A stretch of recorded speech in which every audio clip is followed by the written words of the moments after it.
25, el DAX y el Eurostoxx también muestran cifras negativas. Así que obviamente estaremos viendo lo que ocurre con las bolsas y estaremos viendo también con Sebastián Matthews analizando esta situación. Sebastián, ¿cómo estás? Gracias por acompañarnos aquí en Mirada Económica. Hola Sebastián, ¿cómo están? Buenos días.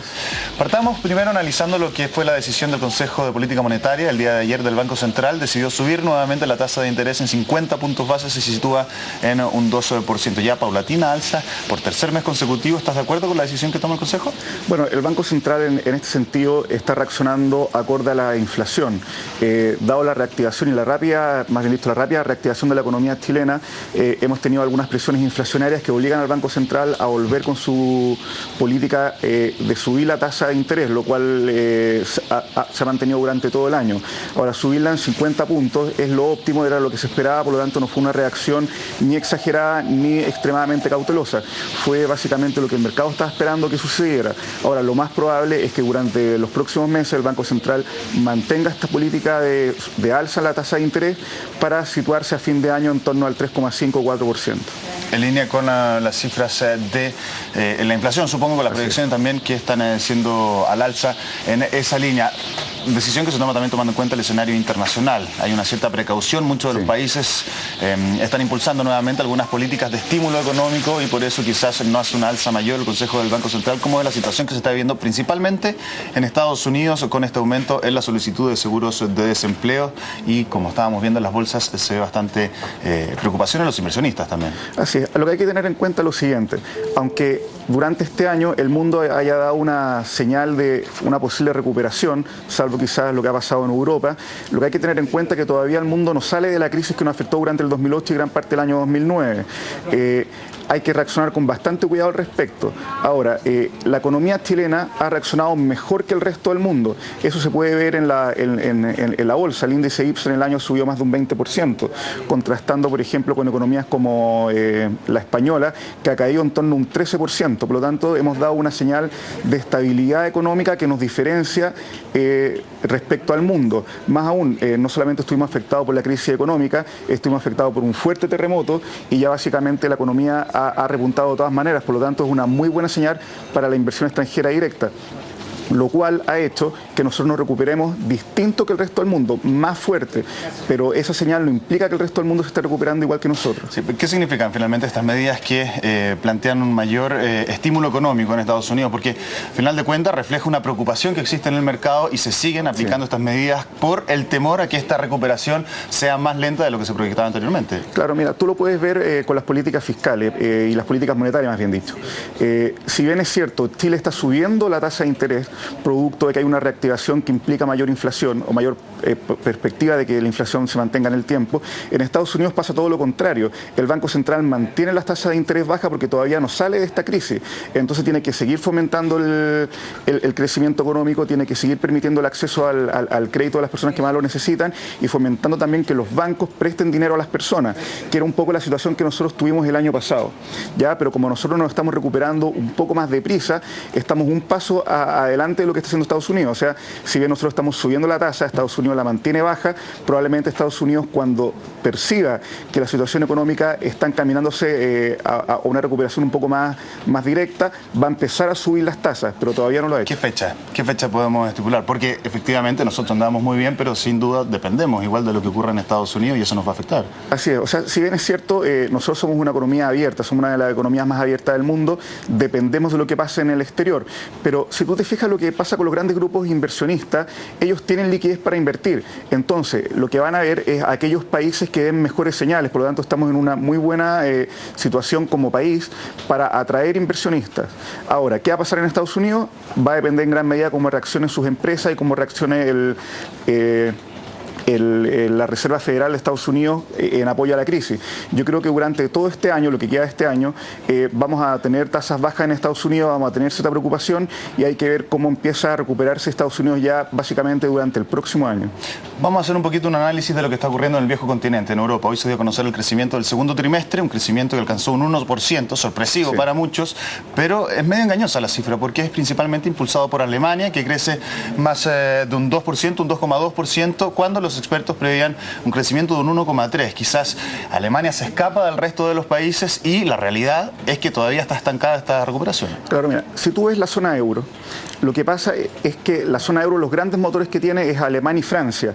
El resto de los países básicamente se ha visto beneficiado del mayor desarrollo de esta economía. Por lo tanto, Francia se distancia mucho del crecimiento que está registrando Alemania ahora. Sí, sí, claro, pero Francia y Alemania, independiente de que Alemania esté creciendo más, han sido siempre los grandes motores de la economía de la zona euro. Ahora, si bien es cierto, Alemania está reaccionando mucho mejor que el resto de las economías europeas, lo que pasa en Europa es un problema bastante importante, porque las bases que sostienen el modelo de la zona común europea son bastante débiles. ¿Por qué? Porque los países más desarrollados terminan financiando a los países menos desarrollados. El origen de la zona euro era que los países menos desarrollados pudiesen aumentar sus niveles de productividad y, en definidas cuentas, equipararse con el resto de los países, lo cual no ha pasado. Muchos países con menos desarrollo en Europa han sido grandes beneficiados por las políticas de la zona euro, recibiendo mejores pensiones, bajando la jubilación, pero eso no es sustentable en el largo plazo. Por lo tanto, lo que yo veo en la zona euro es una reestructuración mayor, en donde probablemente algunos países van a terminar saliendo de esta zona euro porque no es sustentable a largo plazo que los países más desarrollados terminen financiando perpetuamente a los países con menos desarrollo. Tesis que plantean varios de los economistas a nivel internacional. Así países es. Quizás como Grecia, que se ha comportado pésimo con su orden fiscal y al final de cuentas ha sido Alemania quien ha tenido que salir principalmente en ayuda de estos países, otros países también como España, que está sufriendo fuertemente, principalmente la tasa de desempleo que llega a un 10%. ¿Qué países podría verse fuera del euro en las próximas decisiones? La principal señal es lo que está pasando con Grecia, ¿verdad? Esta fue la gran señal para detonar una alarma de lo que pueda pasar con otros países menos desarrollados. Es un poco aventurado generar preocupación y decir que este país o este otro país son los más probables de poder salir en el futuro. De esto ni siquiera se habla de la posibilidad hoy de que salgan países, por lo tanto es muy apresurado. Pero se ha planteado la hipótesis de aquellos países que estén en un nivel de desarrollo por debajo del promedio y no se hayan puesto, entre comillas, las pilas para aumentar su productividad, en el futuro puedan terminar saliendo de la zona euro. Grecia es la gran señal a ver qué es lo que está pasando ahora. Probablemente estos países van a tener que ajustar sus políticas de pensiones, sus políticas de seguros de desempleo, sus políticas en torno a dar incentivos para aumentar la productividad en aquellos países. Y los países menos desarrollados que no se pongan las pilas en torno al crecimiento, probablemente en el futuro no van a recibir más subsidios de los países más desarrollados, porque van a generar presión no solamente de los países, sino de las personas que viven en esos países, que van a sentir que están financiando, ¿verdad?, la baja productividad de los países menos desarrollados. ¿Qué es lo que pasa con los contribuyentes alemanes que han puesto el grito en el cielo cuando Angela Merkel ha tenido que salir en ayuda de la economía griega? Vamos a otro tema, el dólar, que hemos visto que ha bajado fuertemente durante las últimas jornadas, lo veíamos recién en la gráfica, sigue yendo a la baja, en los últimos 30 días ha bajado más de 28 pesos. ¿Hasta qué punto podemos soportar en nuestra economía una caída del dólar? Mira, es complicado lo que está pasando con el dólar, básicamente porque hay muchas señales de que el dólar puede seguir bajando. En primer lugar, el extraordinario precio que ha tenido el dólar durante los últimos meses. En segundo lugar, este bono que lanzó el gobierno de Chile para la reactivación post-terremoto, que también va a implicar que se liquiden muchos dólares en nuestra economía. Y por tercer lugar, tenemos diferencias de tasas importantes, en donde la economía chilena estamos dando una señal de subir las tasas, mientras que las economías de los países más desarrollados están mostrando en bajar las tasas o mantenerlas bajas, lo cual puede generar mayor inversión extranjera y estos famosos capitales golondrinas que llegan a la economía.